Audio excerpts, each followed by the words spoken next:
Assalamualaikum warahmatullahi wabarakatuh. Alhamdulillahirabbil alamin.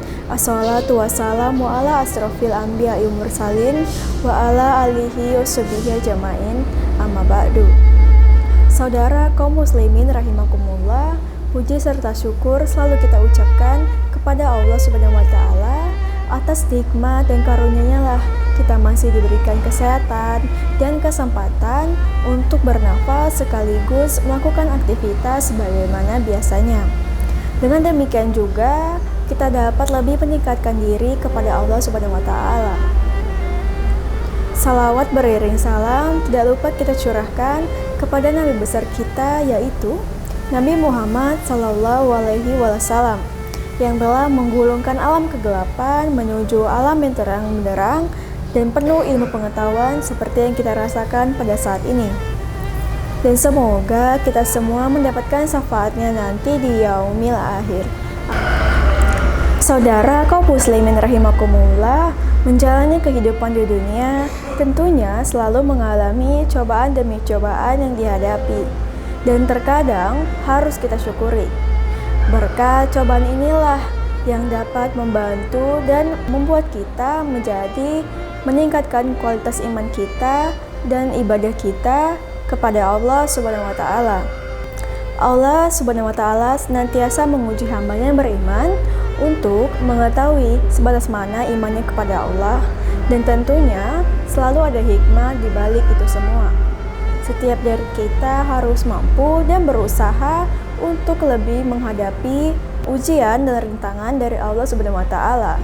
Jikalau kita berhasil melewati ujian tersebut, maka insya Allah derajat kita perlahan-lahan lebih tinggi, dan itu menunjukkan kadar iman kita sesungguhnya. Tentunya sifat tersebut dinamakan sabar, dan sifat tersebut sangat disukai oleh Rasulullah Sallallahu Alaihi Wasallam. Beliau sangat menyukai umatnya yang bisa selalu sabar dan bersyukur di setiap waktu. Begitu pula dengan situasi yang sedang kita hadapi saat ini, di mana di awal tahun 2020 ini kita diberi oleh sebuah virus yang mematikan dan mengancam keberlangsungan umat manusia, COVID-19 atau yang lazim disebut dengan virus corona. Tidak hanya di Indonesia, bahkan di seluruh belahan dunia merasakan efek dari penyakit ini.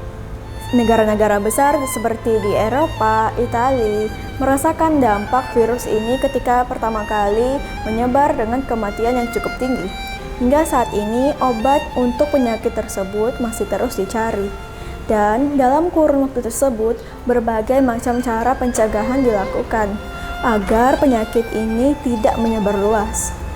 Pemerintah kita menetapkan berbagai kebijakan agar dapat menghambat penyebarannya, yaitu dengan menerapkan protokol kesehatan dan menjaga jarak. Hingga yang kita terapkan saat ini dengan apa yang dinamakan dengan new normal atau tatanan kehidupan norma baru. Dan tentunya kebijakan tersebut ikut mengubah pola hidup kita. Banyak di antara kita yang menerima, namun ada juga yang mengeluhkan. Kembali lagi pada sikap kita yang masih belum menerima ujian dan cobaan ini. Sebagai umat Islam, hendaknya kita melihat ini sebagai dari cara Allah Subhanahu wa taala ingin tahu seberapa jauh kesabaran dan istiqomah kita. Ketika kita mengetahui bahwa ini merupakan ujian, hendaknya kita tetap sabar dan bersyukur akan hal itu. Sebagaimana sabda Rasulullah sallallahu alaihi wasallam, anjaba lamri mu'minina amru hula mula rasyaikana hatini lalim umina syubahatu syawala sukara fakana rohu wa inas batu do rofaka naroila rohu, yang artinya sungguh menakjubkan keadaan seorang mukmin, seluruh urusannya itu baik. Ini tidak didapati kecuali pada seorang mukmin. Jika mendapatkan kesenangan, maka ia bersyukur, dan itu baik baginya. Jika mendapatkan kesusahan, maka ia bersabar, dan itu pun baik baginya. Hadis riwayat Muslim. Dari hadis tersebut menunjukkan bahwa menjadi seorang muslim sebenarnya merupakan sebuah rahmat bagi seseorang. Mengapa demikian? Dalam hidup, semua hal terdiri dari dua sisi. Ada siang, ada malam, ada sakit, ada sehat, ada senang, ada sedih, ada tawa, ada tangis, ada datang dan pergi, dan lain sebagainya. Hingga amal baik dan amal buruk berujung pada balasan surga atau neraka. Dua sisi yang beragam tersebut bagi umat Islam akan mendekatkan diri pada Allah Subhanahu wa Ta'ala. Karena apapun yang kita dapatkan dari dua sisi tersebut, kita diajarkan menerimanya, baik dengan rasa syukur atau sabar. Lalu, bagaimana umat Islam memaknai pandemi ini yang terjadi di seluruh dunia saat ini lewat sabar dan syukur? Untuk itu, mari kita melihat beberapa keutamaan sabar dan syukur yang bisa kita ambil untuk menghadapi masa sulit saat ini. Seperti yang kita ketahui bersama, dasarnya sabar dan syukur adalah seperangkat alat untuk menghadapi apakah itu ujian ataupun cobaan. Mudah-mudahan yang datang pada kita itu bukanlah azab. Nauzubillah min dzalik. Semoga apa yang sedang kita hadapi ini merupakan ujian dari Allah Subhanahu wa Ta'ala. Dan jika kita mampu menghadapi dan melewatinya, sungguh banyak hal baik yang tentunya akan kita peroleh. Berikut adalah beberapa keutamaan sabar.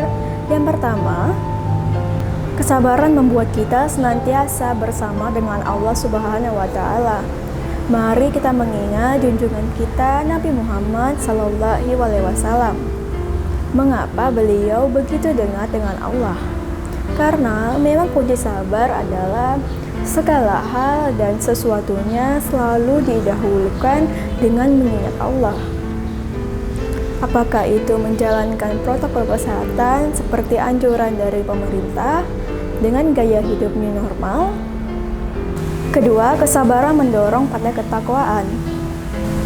Seperti di dalam surat Al-Imran ayat 125, Bala in tasbiru wa tattaqu wa yakukum min fawrihi haza yumtikum rabbukum bimasati alaikum minal malatika min sawimin.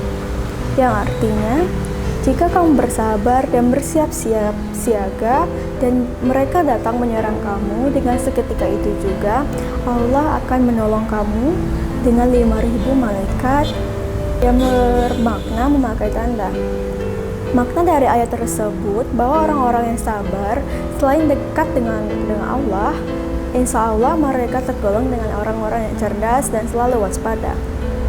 Kita senantiasa menjaga kebersihan dirinya baik jiwa dan raga, apalagi di tengah pandemi saat ini, dengan menjalankan protokol kesehatan dengan baik sesuai yang telah dianjurkan, dan kita lakukan semua itu semata-mata karena mengharap ridho Allah Subhanahu wa Ta'ala. Insya Allah kita semua juga dihindarkan dari berbagai penyakit lainnya. Ketiga, sabar sebagai ladang pahala. Kita lihat sekarang masih banyak betul terdapat orang-orang yang belum memiliki kesadaran untuk menjaga kesehatan, terutama dalam menjalankan protokol kesehatan tadi.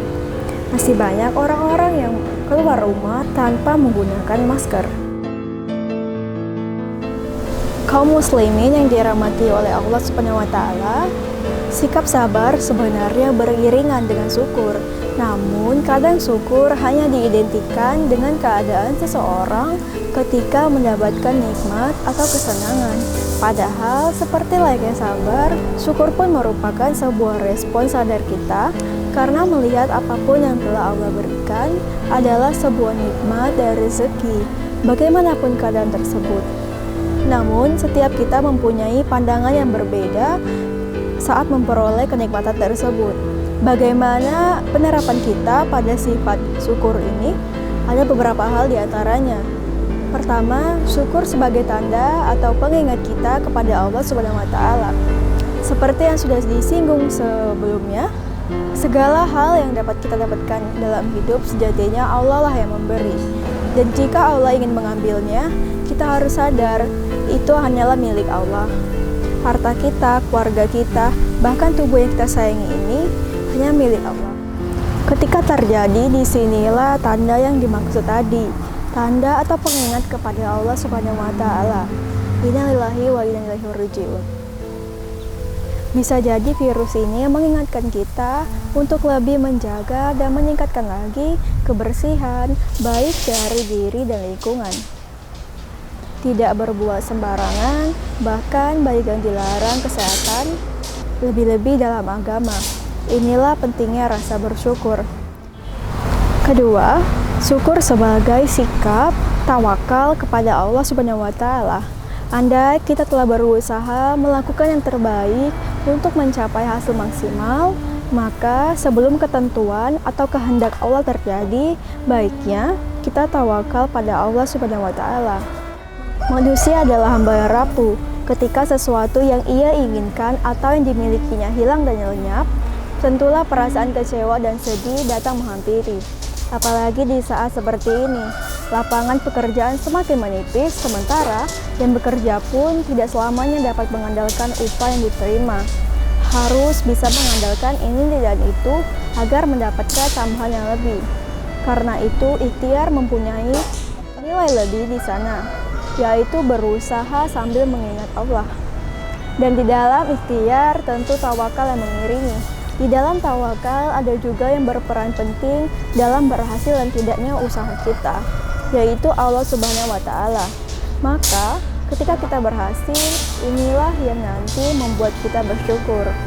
Kunci kalau kita tidak berhasil, tidak mudah putus asa, hanya Allah yang Maha Pemberi dan berkehendak atas segala sesuatu. Ketiga, syukur penangkal tipu daya setan. Inilah yang paling penting, mengapa kita perlu bersyukur. Jangankan dalam keadaan susah ataupun sengsara, ketika seseorang mendapatkan nikmat ataupun rezeki, ada kalanya diliputi rasa senang dan bahagia. Setan masih saja menggoda. Dan keempat, syukur meningkatkan keimanan. Jika kita menyadari bahwa apapun yang kita lakukan adalah karena Allah Subhanahu wa Ta'ala, maka jika kita berhasil akan selalu bersyukur. Namun saat gagal, tidak menyalahkan keadaan. Anggaplah semua ini hanyalah ujian dari Allah Subhanahu wa Ta'ala dengan mensyukuri apa yang kita dapat, apakah itu keberhasilan ataupun kegagalan.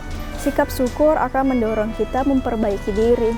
Tidak cepat puas jika berhasil, selalu memperbaiki diri, bahkan meningkatkan hal-hal positif untuk mendekatkan diri kepada Allah Subhanahu wa Ta'ala. Pada akhirnya, baik sabar maupun syukur mempunyai banyak hal keutamanya. Jika kita menjalankan dengan mengharapkan ridho Allah Subhanahu wa Ta'ala, niscaya nikmat akan bertambah, terutama dalam menghadapi tatanan kehidupan baru saat ini. Kesabaran dan syukur merupakan poin penting umat Islam agar bisa menjalani hidup yang tentunya diridhoi oleh Allah Subhanahu wa Ta'ala. Oleh karena itu, marilah kita bersabar jikalau bertimpa musibah dan bersyukur jika mendapat nikmat, agar kita menjadi mukmin dan mendapat keridhoannya. Demikianlah ceramah yang dapat saya sampaikan pada kesempatan saat ini. Semoga dapat bermanfaat bagi kita semua dan dapat diterapkan dalam kehidupan sehari-hari. Lebih dan kurang saya mohon maaf, karena sesungguhnya yang benar datangnya dari Allah Subhanahu wa Ta'ala, dan yang salah, hilaf dan keliru tentunya datang dari saya pribadi sebagai umat manusia yang biasa yang tidak luput dari salah.